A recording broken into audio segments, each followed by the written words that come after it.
Good morning, dear student. In this video, I am going to discuss the 5 questions of NCERT from chapter Mechanical Property of Solid. I hope the sound is clear. From chapter Mechanical Property of Solid.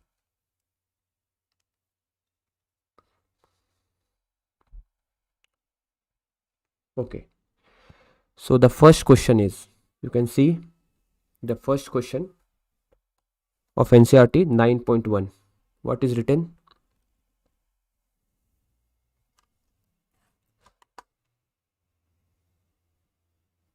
A steel wire of length, you can see the question. A steel wire of length 4.7 meter and cross section area 3 into 10 to the power minus 5 meter square stretches by the same amount as the copper wire of length this. The cross section area is this much under the given load. What is the ratio of Young's modulus? We have to find the value of Young's modulus for both the wires.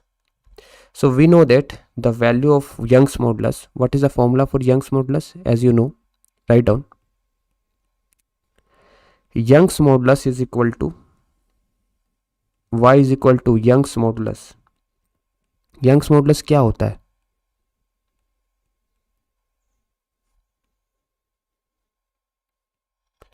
Young's modulus को define किया गया है longitudinal stress by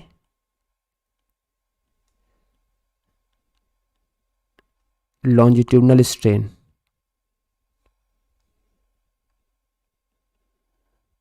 ठीक है, तो यहाँ जो wire है जिसकी लेंथ दी गई है, स्टील वायर की लेंथ है कितनी 4.7 और क्रॉस सेक्शन एरिया दिया गया है. स्ट्रेचेस बाय सेम अमाउंट मतलब दोनों पे लोड सेम लग रहा है. अच्छा, इसको और अगर हम सिंप्लीफाई वे में लिखना चाहे तो क्या लिखेंगे?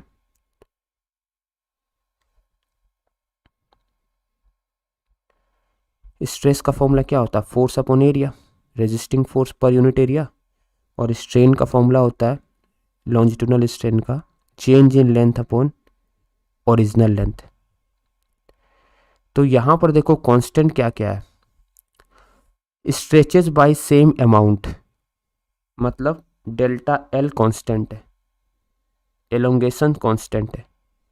ठीक है, एलोंगेशन कांस्टेंट है और दोनों को सेम फोर्स लग रहा है.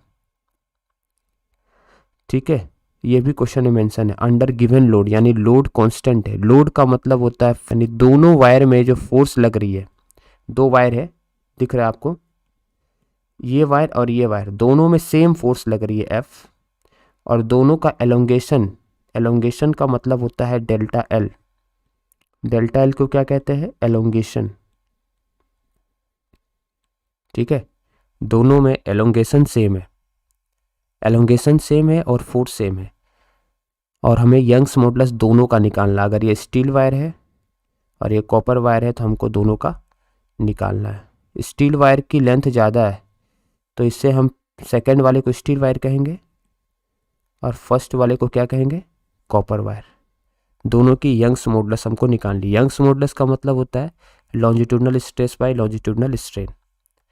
तो हम यहाँ पर क्या देख रहे हैं इस क्वेश्चन को बनाने के लिए, ये दो चीज़ कांस्टेंट है दोनों के लिए. तो हमें जो जनरल रिलेशन मिल रहा है यंग्स मॉडुलस का वो क्या मिल रहा है? L बाई ए. ठीक है, 1 बाई ए है, 1 बाई एल है, तो रेसिप्रोकल करेंगे तो ये आ जाएगा. अब बताओ एक चीज, अगर हम स्टील का निकालना चाहे यंग्स मॉडुलस, हमें किसका निकालना? क्वेश्चन में देखो बोल रहा है what is the ratio of Young's modulus of steel to that of copper. Steel का और कॉपर का अगर निकालना है, Cu मतलब कॉपर, S मतलब स्टील, तो हम क्या लिखेंगे? Length of steel upon area of steel upon, उसी तरह अगर हम कॉपर के लिए लिखेंगे तो length of copper by area of copper. इसको आगे फर्दर सॉल्व करेंगे तो क्या मिलेगा? ये मिलेगा YS upon YCU.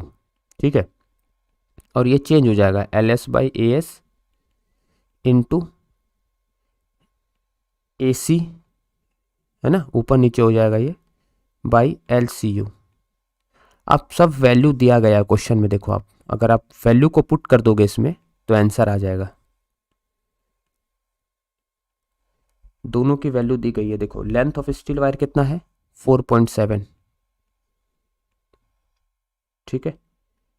Young's area of cross section of copper wire कितना है 4.7 इंटू 4 इंटू 10 की पावर 4.0 इंटू 10 की पावर कितना है -5 upon length of copper wire कितना है 3.5 into length of copper wire है 3.5 और एरिया ऑफ स्टील वायर कितना है 3 इंटू 10 की पावर -5। इसको सॉल्व करेंगे तो क्या होगा, ये कट जाएगा, ठीक है। फिर मल्टीप्लाई करके डिवाइड करेंगे इसे, ऊपर वाले टर्म को मल्टीप्लाई कर लो, नीचे वाले टर्म को मल्टीप्लाई कर लो और डिवाइड करो, तो आंसर कितना आएगा एनीवन?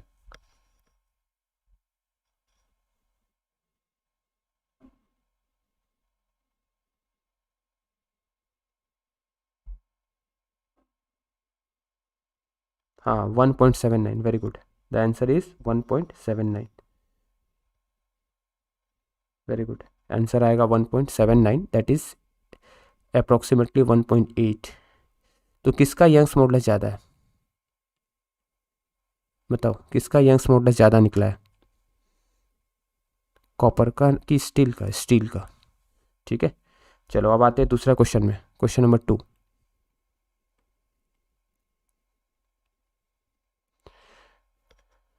क्वेश्चन नंबर 2 में क्या करना है, क्वेश्चन नंबर 2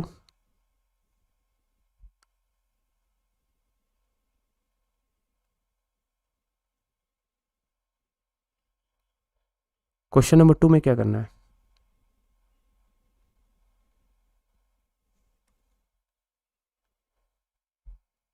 क्वेश्चन नंबर 2 में क्या करना है?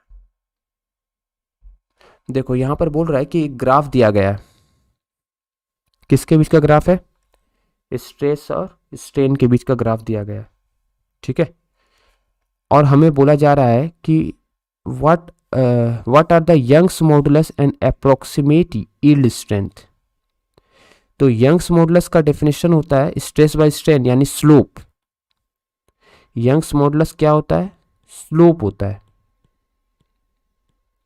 तो तुम क्या करो, कोई भी वैल्यू ले लो इस ग्राफ में जो इजीली अवेलेबल है। जैसे अगर हम ये पॉइंट को कंसीडर करेंगे, यहाँ के पॉइंट को कंसीडर करेंगे, तो इसके करस्पॉन्डिंग में स्ट्रेस कितना है 150, इसके करस्पॉन्डिंग में स्ट्रेन कितना है 0.002। यंग्स मॉडुलस निकालने के लिए सबसे ज़्यादा इंपॉर्टेंट है कि आपको लीनियर रिलेशनशिप लेना, लीनियर लेना, स्ट्रेट लाइन वाला लेना, ठीक है। तो इसको डिवाइड करेंगे तो यंग्स मॉडुलस कितना आएगा anyone? What will be the Young's modulus?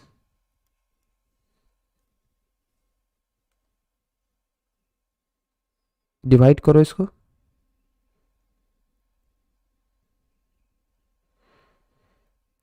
how many students are there, let's see, 32 students are watching right now,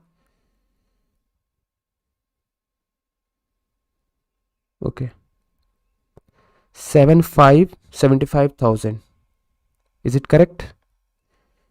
Young's modulus is 75,000 आएगा, हाँ सही है 75 7। अच्छा यहाँ पर 10 की पावर 6 भी था, देखो इंटू 10 की पावर 6 भी है, क्योंकि ये जो टर्म है आप देखो यहाँ पर 10 की पावर 6 वाला टर्म भी है। तो इसको सॉल्व करेंगे तो कितना आएगा बताओ, अब बताओ। तो पॉइंट हटेगा तो ऊपर में 0 आ जाएगा, नीचे का 0 यहाँ आएगा, एक्चुअली में 3 0, वो 0 ऊपर जाएगा, तो इसको हम ऊपर भेज देंगे। तो ये कितना 75 इंटू 10 की पावर 9। तो साइंटिफिक नोटेशन में इसका आंसर आएगा 7.5 इंटू 10 की पावर 10 न्यूटन पर metre square. This is the Young's modulus value. ठीक है, this is the Young's modulus value. ठीक है, तो ये हमारा यंग्स मॉडुलस निकलेगा इस ग्राफ के लिए। अच्छा, आप चाहते तो यहाँ से यहाँ भी निकाल सकते थे। ये वहाँ पर जब अगर हम लेते ना, तो यहाँ 100 तो पता चल रहा है, ये नहीं पता चलेगा कि ये वैल्यू कितना है।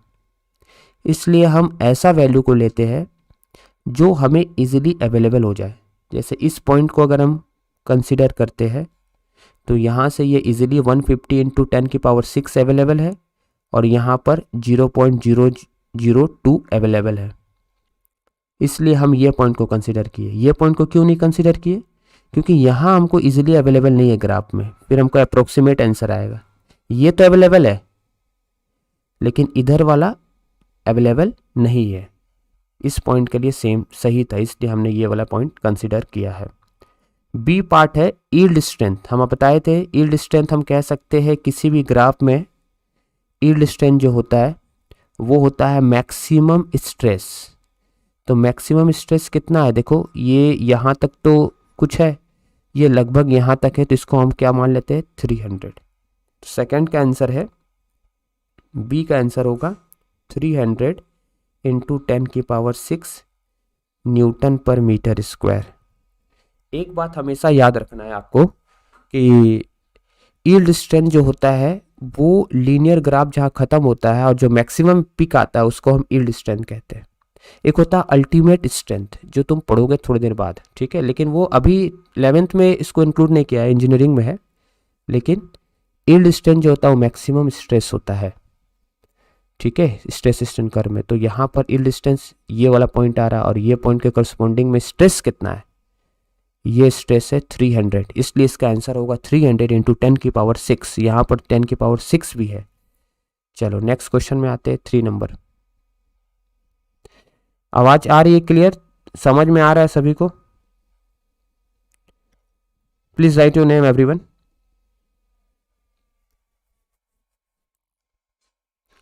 Okay, question number 9.3। 9.3 में क्या करना है? 9.3 में क्या करना है बताओ? देखो 9.3 में,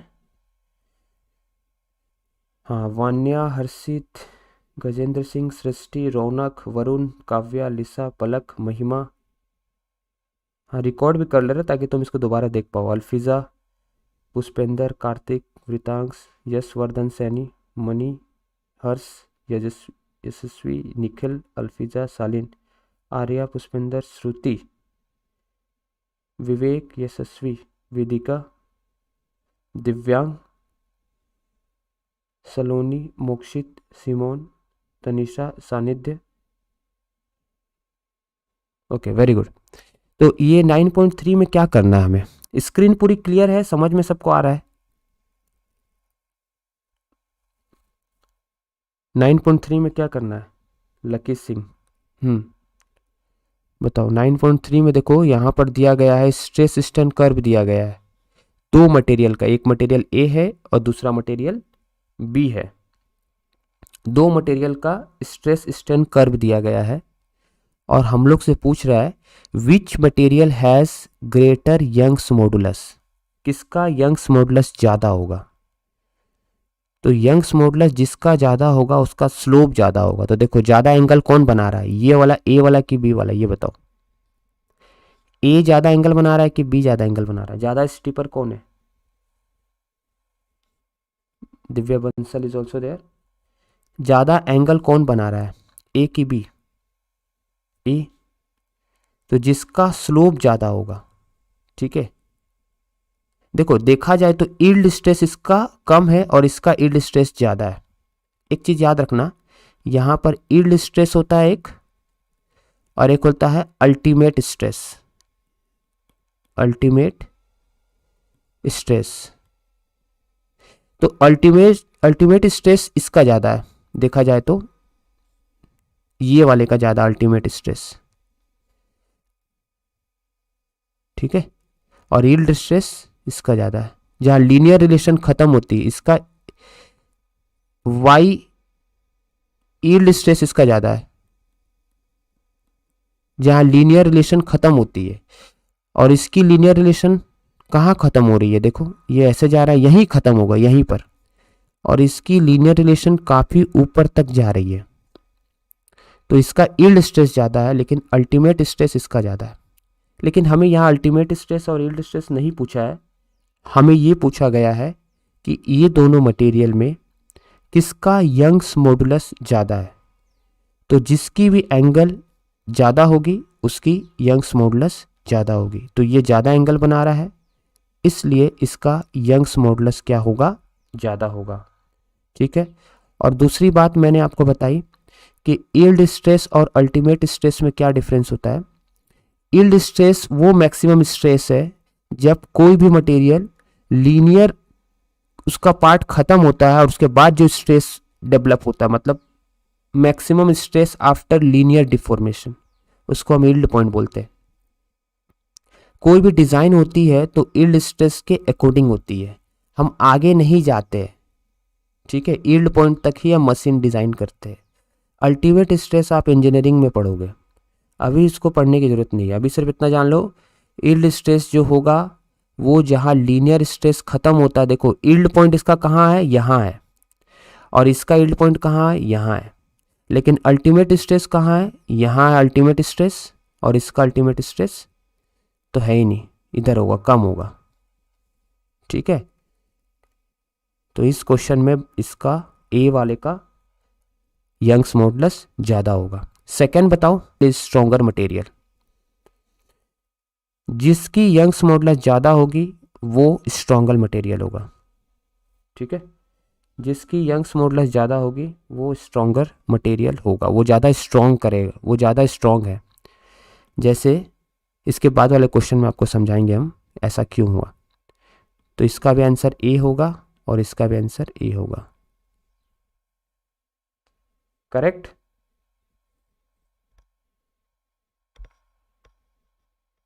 सही बोला मैं।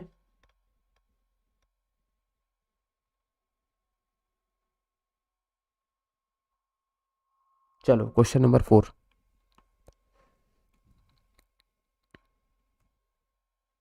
क्वेश्चन नंबर 4 क्या है, क्वेश्चन नंबर 4 बताओ। क्वेश्चन नंबर 4 में है कि एनसीईआरटी क्वेश्चन का है कि इसमें बोल रहा है कि the Young's modulus of rubber is greater than that of steel, is it true. Young's modulus rubber का ज़्यादा होता है स्टील से, ट्रू और फॉल्स। मैंने आपको क्लास में तो बताया था कि स्टील की यंग्स मॉडुलस ज़्यादा होती है। Young's modulus of steel is greater than Young's modulus of rubber बोल, ये मैंने आपको बताया था। ठीक है, अब मुझे एक चीज़ बताओ। ठीक है, तो पहला स्टेटमेंट ट्रू होगा कि फॉल्स होगा, फॉल्स होगा। अच्छा, नो सर, पहला का 9.3 का आंसर बी होगा। तो स्ट्रॉन्गर मटेरियल हम देखते हैं यील्ड स्ट्रेस से, है ना। देखो सही बात, ये पहला 9.3 का आंसर क्या होगा, देखो तो बी पार्ट का आंसर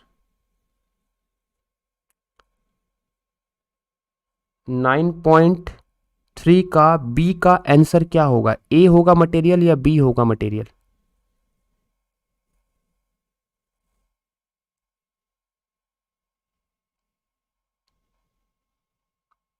ये जो आप लोग आंसर दे रहे हो ये दूसरे क्वेश्चन का आंसर दे रहे हो, 9.4 का आंसर दे रहे हो, फॉल्स होगा। मैं पूछ रहा हूँ 9.3 का which of the two material is stronger, ज़्यादा स्ट्रॉन्गर कौन होगा, ए मटेरियल या बी मटेरियल।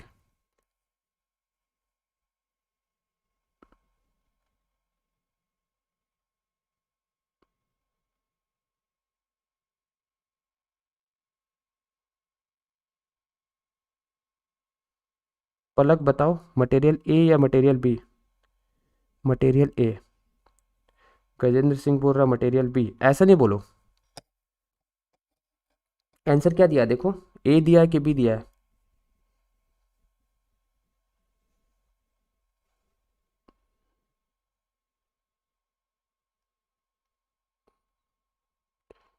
चलो इस पे तुम सोचना, इस पे मटेरियल ए के मटेरियल बी, ठीक है। मटेरियल ए दिया है प्रिंस, चलो ठीक है, इस पे और सोचना थोड़ा। यहाँ जो क्वेश्चन है 9.4, इसमें जो दिया गया है वो है कि एक स्प्रिंग है और एक बॉल है, किसकी यंग्स मॉडुलस ज़्यादा होती है। तो याद रखना यंग्स मॉडुलस मतलब क्या हो गया, जैसे ये एक ऑब्जेक्ट है, मान लो ये स्टील है, आपने स्टील पे इधर फोर्स लगाया, ठीक है, तो ये अप्लाइड फोर्स का डायरेक्शन हो गया, ये अप्लाइड फोर्स है, ठीक है, अप्लाइड फोर्स का डायरेक्शन ये वाला है। तो मैंने आपको बताया था स्ट्रेस किधर लगता है, अंदर की तरफ। अब एक चीज बताओ, अगर ये स्टील है, मान लो ये पहला वाला क्या है, स्टील है, ठीक है, तो स्टील में जब आप फोर्स लगाओगे तो वो इजीली डिफॉर्म नहीं होगा, लेकिन अगर रबर रहता तो उसमें स्ट्रेस कम डेवलप होता, वो थोड़े से में भी डिफॉर्मेशन हो जाता, फिर भले अपनी जगह में आ जाता। तो जिसकी अंदर की ताकत ज़्यादा है उसकी यंग्स मॉडुलस ज़्यादा होगी। स्टील की यंग्स मॉडुलस इसलिए ज़्यादा होगी, स्टील की यंग्स मॉडुलस इसलिए ज़्यादा है क्योंकि वो डिफॉर्मेशन को रेजिस्ट कर रहा है। तो आप एक नोट लिख लो, मोर यंग्स मॉडुलस मोर रेजिस्टेंस, मोर रेजिस्ट, जितनी यंग्स मॉडुलस ज़्यादा होगी उतनी ज़्यादा रेजिस्ट करेगी। यंग्स मॉडुलस अगर ज़्यादा है तो ये अपने चेंज को रेजिस्ट करेगा। आप स्टील को खींचोगे तो खिंचाएगा नहीं, जल्दी जल्दी नहीं खिंचा रहा, मतलब यंग्स मॉडुलस उस मटेरियल का ज़्यादा है। लेकिन अगर आप रबर को खींचोगे तो रबर इजीली खींचा जा रहा है, एक्सटेंड कर जा रहा है, इसका मतलब रबर की यंग्स मॉडुलस कम है, ठीक है। ज़्यादा खिंचाने का मतलब ये नहीं होता कि यंग्स मॉडुलस ज़्यादा नहीं खिंचाए, ज़्यादा अंदर से फोर्स लगे, वो कहलाता है यंग्स मॉडुलस उसका ज़्यादा। इसलिए स्टील की यंग्स मॉडुलस ज़्यादा होगी कंपेयर टू रबर, ठीक है। दूसरा है क्वेश्चन, द लास्ट है ये B part, the stretching of the coil is determined by its shearing modulus. देखो कॉइल का मतलब क्या होता है, यहाँ डायग्राम में आप देख सकते हो, ये जो डायग्राम मैंने बनाया है, ठीक है, ये डायग्राम है, आपको दिखाई दे रहा है ये डायग्राम, ठीक है, ये कॉइल है। तो कॉइल को जब खींचोगे तो ये सीधा अगर वायर रहता तो हम उस समय यंग्स मॉडुलस लेते, अगर सीधा वायर रहेगा और आप खींचोगे तो आप यंग्स मॉडुलस लोगे, ठीक है। अगर स्ट्रेट वायर रहेगा और आप खींचोगे तो उसमें कौन सा मॉडुलस लेना है, यंग्स मॉडुलस। लेकिन कॉइल रहेगा तो कॉइल में तो फोर्स यहाँ पर अलग फोर्स लगेगा, यहाँ पर अलग मुड़ा हुआ फोर्स आएगा, शेयर फोर्स आएगा, ठीक है। तो stretching of A coil is determined by its share modulus, yes it is true. पहला फॉल्स होगा, दूसरा ट्रू होगा। आप एक बात हमेशा याद रखना कि अगर हम कोई वायर को सीधा खींचते हैं उस समय हमको यंग्स मॉडुलस लेना है, और अगर कोई स्प्रिंग को आप खींचते हो, भले सीधा ही खींचो लेकिन वो कॉइल के टर्म में है, तो कॉइल में हमको कौन सा इस मॉडुलस लेना पड़ता है, शेयर मॉडुलस, क्योंकि क्रॉस सेक्शन एरिया में फोर्स डेवलप होगा, है ना, क्रॉस सेक्शन एरिया में इसका फोर्स डेवलप होगा और इस फोर्स को हम कहते हैं शेयर फोर्स। तो यहाँ पर शेयर मॉडुलस ही हम लेंगे, ठीक है। तो ये आपको समझ में आ गया। लास्ट है क्वेश्चन नंबर 9.5, ये आपको खुद से बनाना है, मैं आपको हिंट दे रहा हूँ कि कैसे बनाना है। सबसे पहले आप इसमें गिवन लिख लो कि क्या क्या गिवन है जो मैं अभी लिख रहा हूँ, ठीक है। देखो गिवन क्या है, दो वायर है, एक की डायमीटर यानी D1 कितना है 0.25 इंटू 10⁻⁻² मीटर ले लेना डायमीटर, ठीक है। टू वायर है, one made of steel and the दोनों का two wire of diameter same है, तो D1 इज इक्वल टू, या डी स्टील करके करो तो कन्फ्यूज़न नहीं होगा, स्टील के भी डायमीटर उतनी है और ब्रास की भी डायमीटर उतना ही है, कितना 0.25 इंटू 10⁻²। फिर क्या बोल रहा है, डायग्राम दिया गया है, आगे बोला जा रहा है the unloaded length of the steel wire is 1.5 meter long, यानी length of steel wire is 1.5 meter. सभी एसआई में कन्वर्ट कर लो, ठीक है, लेंथ ऑफ स्टील वायर पता है हमें। अच्छा, डायमीटर सेम है तो हम एरिया भी बोलेंगे दोनों का सेम है। दोनों वायर के डायमीटर अगर सेम है then we can say that area is also same. यहाँ पर the unloaded length of steel wire is इतना meter and that of brass wire, length of brass wire is 1 meter. Compute the elongation, you have to find delta L. डेल्टा एल का मतलब क्या होता है, डेल्टा एल का मतलब होता है एलोंगेशन, ठीक है, एलोंगेशन भी कहते हैं। दूसरा नाम होता है डेल्टा एल का एक्सटेंशन, एक्सटेंशन। और तीसरा नाम होता है इंक्रीज इन लेंथ। तो क्वेश्चन में कुछ भी पूछा जा सकता है, इंक्रीज इन लेंथ। तो मैं फॉर्मूला लिख दे रहा हूं, ठीक है। अच्छा, इसमें यंग्स मॉडुलस दोनों का नहीं दिया गया है, तो यंग्स मॉडुलस की वैल्यू आपको पता होनी चाहिए जो एनसीईआरटी में दिया गया है। मैं लिख दे रहा हूं यहाँ पर यंग्स मॉडुलस की दोनों की वैल्यू। देखो, यंग्स मॉडुलस ऑफ स्टील लिख लो, आप नोट कर लो, एनसीईआरटी में दिया गया है ये। Young's modulus of steel, S मतलब होता है स्टील, ये दिया गया है 200 इंटू 10⁹, ठीक है, Young's modulus of steel given है। उसी तरह यंग्स मॉडुलस ऑफ ब्रास भी गिवन है एनसीईआरटी में, ये होता है 91 इंटू 10⁹ न्यूटन पर मीटर स्क्वायर, क्योंकि इसकी ज़रूरत होगी सॉल्व करने में। तो ये सारा चीज़ मैंने लिख दिया है।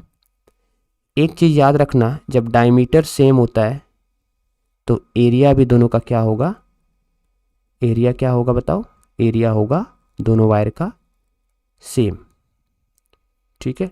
आप यहाँ तक नोट कर लो। और इसमें एक और कॉन्सेप्ट है जो मैं आपको बता दे रहा हूँ, जब आप बनाओगे न्यूमेरिकल तो सॉल्व करेगा तो काम आएगा। चलो, मैं दूसरा पेज में आगे बता रहा हूँ क्या करना है। देखो, यंग्स मॉडुलस का फॉर्मूला क्या होता था, force upon area change in length upon original length. तो हम इसको क्या लिख सकते थे, F/A, ठीक है, और नीचे में क्या आएगा, डेल्टा L बाई, ऊपर में चला जाएगा L। तो यहाँ पर अगर हम देखें तो आप हमें बताओ एक चीज़, ये डेल्टा L क्या है, इसको ही एलोंगेशन बोलते, यही निकालना है। तो डेल्टा L का फॉर्मूला क्या बन करके आएगा, this is equal to FL upon AY, फ्लाई। ये कौन सा फॉर्मूला हो गया, फ्लाई, FLAY। यहाँ पर जो L है इसको हम कहते हैं ओरिजिनल लेंथ, ओरिजिनल लेंथ, ठीक है। अब देखो, अगर आपको दोनों का डेल्टा L निकालना है तो अगर हम delta L by delta L लिखे, एक बार लिखे स्टील एक बार लिखे ब्रास, तो हमको यहाँ क्या लिखना पड़ेगा, फोर्स स्टील का। अच्छा, एरिया दोनों का सेम है तो आप एरिया को लो ही मत, एरिया को हटा दो। दोनों के लिए एरिया का रेशियो तो सेम ही आएगा, एरिया एरिया कट जाएगा, ठीक है। तो F of steel, length of steel, ऐसे क्वेश्चन को बनाया जाता है।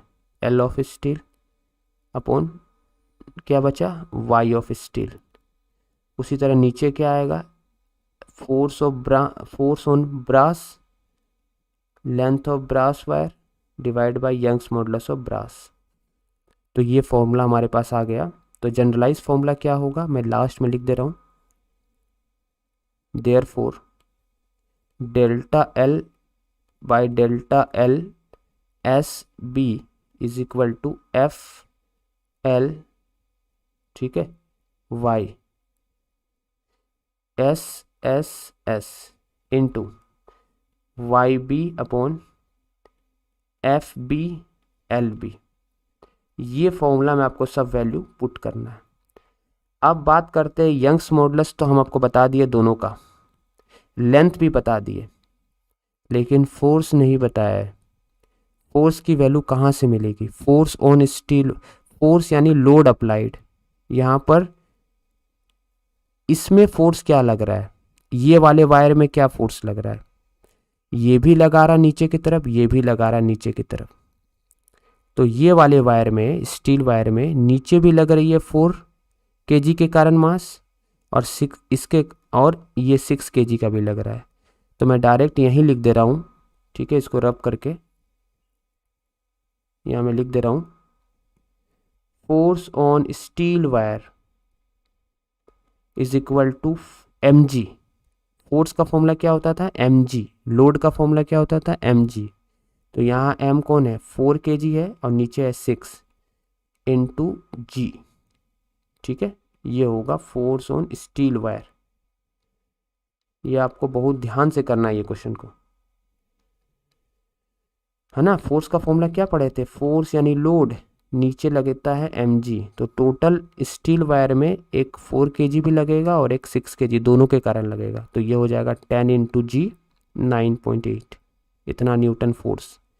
उसी तरह फोर्स ऑन ब्रास वायर क्या मिलेगा, तो ब्रास में सिर्फ और सिर्फ नीचे की तरफ लगेगा 6 इंटू जी। तो क्या लिखोगे, 6 into G, that is 6 into 9.8 newton. बाकी सभी वैल्यू तुम यहाँ से जो गिवन में लिखे हो इसमें पुट कर देना, इस फॉर्मूला में, लास्ट वाला फॉर्मूला में, ये वाले फॉर्मूला में जो मैं हाईलाइट कर रहा हूँ। देखो ये लास्ट फॉर्मूला जो बच गया है ना, इसी फॉर्मूला में हाईलाइट कर देना, सारे वैल्यू को पुट कर देना, तो तुम्हारा आंसर आ जाएगा delta S by delta LB। किसी का आया आंसर? तो आज की क्लास में इतना ही। Thank you for attending the lecture.